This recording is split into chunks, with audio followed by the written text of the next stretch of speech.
এক শিল্পপতি বাবার একমাত্র ছেলে তার বার্থডে সেলিব্রেট করতে বাবার কাছে 2.5 লক্ষ টাকা দাবি করল। এর মধ্যে মা চলে এসে বলল, আমাদের একমাত্র ছেলে, এই সম্পদ সবকিছুই তো একদিন ওর হবে, দিয়ে দাও, ওর মনে কষ্ট দিও না। বাবা বললেন, যদি আমার ছেলেকে একটা উড়ন্ত বিমানের পাইলটের সিটে বসিয়ে তোমার ছেলের ওপর প্লেনের দায়িত্ব দিয়ে নেমে পড়ি, তখন কেমন হবে তুমিই বলো। মধ্যবিত্ত থেকে শিল্পপতি হয়ে ওঠা স্বামীকে বুঝেন বলেই মহিলা আর কোনো আর্গুমেন্ট করলেন না। বাবা এবার বললেন, ঠিক আছে, আমি তোমার ছেলেকে 2.5 লক্ষ টাকা দিব, যদি সে আগামীকাল আমাকে পরিশ্রম করে মাত্র 250 টাকা উপার্জন করে এনে দিতে পারে। সারা রাত নাক ডেকে ঘুমিয়েছে ছেলে। মাত্র 250 টাকা? লুল। বাবা আগামীকালই দেখতে পারবে ছেলে তার সম্পদের দায়িত্ব নেওয়ার মতো যোগ্য হয়ে গেছে। পরের দিন সকাল 8টায় বাবা ছেলেকে ঘুম থেকে ডেকে উঠিয়ে দিলেন। রাজ্যের বিরক্তি ছেলের চোখে। মাত্র 250 টাকার জন্য এত সকালে ঘুম থেকে উঠতে হবে? রেডি হয়ে নাস্তা সেরে একেবারে ফুল বাবু সেজে 250 টাকা উপার্জন করতে বের হয়ে গেল ছেলেটি। পকেটে 1 টাকাও নেই, সাথে বাবা একজন স্পাইও দিয়েছে। ঘর থেকে বের হওয়ার পর এখন মনে হচ্ছে সে একটা সমুদ্রের মাঝে হাবুডুবু খাচ্ছে। বিনা পুঁজিতে টাকা কোথায় পায়? কারো কাছে ধার করতে পারছে না, কারো সাহায্য নিতে পারছে না, ভিক্ষাও করতে পারবে না। পরিশ্রম করে উপার্জন করতে হবে। ভাবতে ভাবতেই দুপুর হয়ে গেল। সামনে একটা রিকশার গ্যারেজ, ঢুকে পড়ল সেখানে। কিন্তু অপরিচিত মানুষকে তারা রিকশা দেবে না। হঠাৎ মাথায় বুদ্ধি এসে গেল, রিকশা পাইনি তো কি হয়েছে, রিকশা ঠেলতে তো পারবো। তখন উঁচু উঁচু ব্রিজগুলোকে পেছন থেকে একজনকে রিকশাওয়ালার সাথে ঠেলে উঠিয়ে দিতে হতো। বিনিময়ে যাত্রীরা 1 টাকা করে দিত। নন্দদুলাল নাদুস নুদুস জীবনে কোনো কাজ করেনি, 1 গ্লাস পানিও নিজে ঢেলে খায়নি, আর আজ তপ্ত রোদে রিকশা ঠেলছে, তাও আবার পুরান ঢাকায়। এইভাবে 1 ঘন্টায় 10টা রিকশা ঠেলে 50 টাকা উপার্জন করল। 11 নম্বর রিকশা ঠেলতে গিয়ে হোঁচট খেয়ে পড়ে গিয়ে হাঁটু গেল ছিল। আবার উঠে দাঁড়াতে যাত্রী হাতে 5 টাকার একটা কয়েন দিলে চোখ দিয়ে অঝোর ধারায় কান্না চলে আসলো।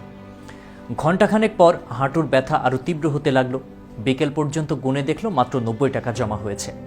অবশ্য পেটের খিদে মেটাতে দুপুরে বনরুটি আর কলা-টলা কিছু খেয়ে নিয়েছে। প্রচণ্ড ক্লান্ত মনে হচ্ছে নিজেকে, শরীরে যেন নিজের সাথে প্রতারণা করছে। অবশেষে 90 টাকা নিয়েই ছেলেটা বাড়ি ফিরে গেল। ক্লান্ত শরীরে চোখে পানি নিয়ে বাবার সামনে গিয়ে 90 টাকা তার হাতে দিয়ে দেয়। বাবাকে জড়িয়ে ধরে হু হু করে কাঁদতে কাঁদতে বলল, আমি পারিনি বাবা। এই ফাঁকে মায়ের দ্বিগুণ অঝোর ধারায় ক্রন্দন পরিবেশটা আরও ভারী করে তুলেছেন। ছেলের বিধ্বস্ত ক্লান্ত চেহারা, হাঁটুর কাছে ছেঁড়া প্যান্ট দেখে বাবা একটা গা জ্বালা হাসি উপহার দিল। ছেলের কাঁধে হাত রেখে বলল, এখন আমার সাথে সায়েদাবাদ থেকে হেঁটে বুড়িগঙ্গা সেতুর কাছে যাবে, কোনো প্রশ্ন না।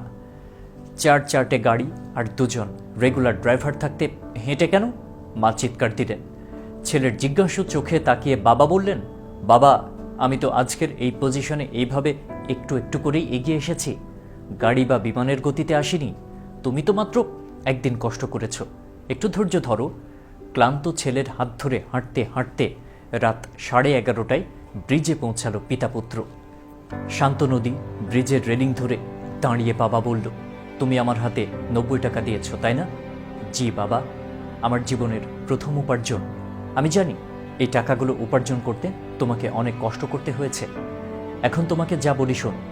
আমি জানি আমার ছেলে ছোটবেলা থেকেই ম্যাথমেটিক্সে খুবই ভালো, ভালো গুনতেও পারো আশা করি। এখন আমি তোমার উপার্জনের 90 টাকা দূরে পানিতে ছুঁড়ে ফেলবো, আর তুমি বলতে থাকবে বাকি কয়টা রইল। বাবার কথা শুনে ছেলের চোখে আবার কান্না চলে আসে। বাবা তার সমস্ত শক্তি দিয়ে একটা কয়েন সেতু থেকে দূরে পানিতে ছুঁড়ে ফেলল। এরপর বলল, এখন কত টাকা রইল? ছেলে তার এত কষ্টের পয়সা নদীর পানিতে তলিয়ে যেতে দেখে কাঁদতে কাঁদতে বলল, বাবা 85 টাকা। এইভাবে এক এক করে জীবনের প্রথম উপার্জিত এত কষ্টের সবগুলো টাকা পানিতে ফেলতে লাগলো বাবা। আর ছেলে গুনে গুনে চলল, 80, 70, 60, 5। এমন একটা পরিস্থিতিতে ছেলে নির্বাক। শেষের টাকাটা বাবা ফেলল না, পয়সা ফেলা বন্ধ করে ছেলেকে বলল, তোমার উপার্জনের 90 টাকা আজ আমি নষ্ট করতে তুমি কাঁদলে, আর আমার কত টাকা তুমি এইভাবে নষ্ট করেছ তার হিসেব আছে তোমার কাছে? কোথায়? আমি তো একবারও কাঁদিনি।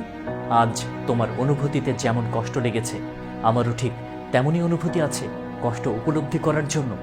তোমার শেষের 5 টাকার কয়েনটা আমি রেখে দিলাম। এটা আমার সন্তানের প্রথম উপার্জিত টাকা। এটা একজন পিতার জন্য গর্বের একটা প্রাপ্তি। এটা স্মৃতি হিসেবে আমি মৃত্যু পর্যন্ত সাথে রাখব। তুমি কাল তোমার মায়ের কাছ থেকে 2.5 লাখ টাকা নিয়ে নিও। বাবার এই কথাগুলো শুনে ছেলে বাবাকে জড়িয়ে ধরে চিৎকার করে কান্না করতে করতে বলল, বাবা, আমার টাকা লাগবে না, আমার শিক্ষা লাগবে, উপযুক্ত শিক্ষা। আমি এতদিন স্কুল কলেজে কিছুই শিখিনি, যেটা তুমি আজ আমাকে শেখালে। তুমি পৃথিবীর শ্রেষ্ঠ বাবা। একজন আদর্শ বাবার চাইতে বড় শিক্ষক কেউ হতে পারে না। একজন আদর্শ পিতাই পৃথিবীর শ্রেষ্ঠ শিক্ষক।